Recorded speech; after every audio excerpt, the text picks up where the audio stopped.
As we continue our tour, we're on the left side of the liver again. We're going to slide caudal to that liver, and our probe is still in a sagittal plane with the reference point towards the nose, and we'll pick up the spleen. We're in a long axis view of the spleen. Notice that at this point my probe is straight up and down with the patient's body. I no longer have an angle to it, so I'm not fanning cranially, I'm perpendicular to the patient. From here we're at the body of the spleen. And if we look, we've got stomach coming here, we have kidney coming here, we have splenic vein in the center. From this point, I'm going to slide the probe towards the left body wall, and I'm going to gradually fan underneath the last rib. That'll bring us to the head of the spleen. Some people refer to that as a shark's tooth because of its triangular appearance. Then we will straighten the probe back up until we're perpendicular to the patient. At this point, we're going to scan the tail and body of the spleen. Remember that the tail and body of the spleen is variable in its position and location.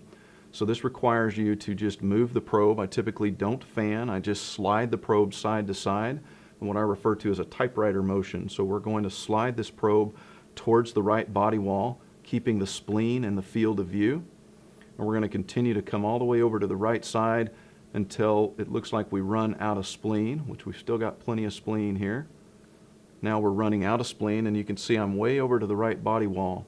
At this point, I'm going to slide just a little bit caudal, and I'm going to repeat that motion towards the left body wall, evaluating a little bit different portion of that spleen.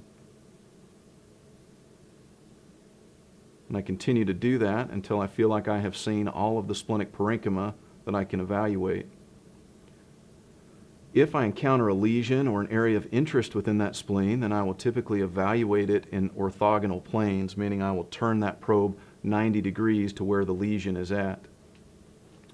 As we're evaluating that spleen, it's important to notice the nice smooth echo pattern that's present, that we have a capsule that gives us specular reflection around that spleen.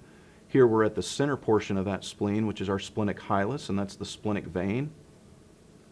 And as I slide a little medial, the structure coming underneath that spleen is the colon wall. At this point, I'm going to adjust the depth. This is a shallow structure, and I don't need to have as much information on the screen, so I'm going to make our depth more shallow so that we can focus on the spleen, and we'll repeat that motion where we're out starting at the body or junction of the body and the head of the spleen. We've got kidney and stomach. At this point, I'm just fan towards the left body wall. It doesn't take a lot of motion, and we'll see the head of the spleen.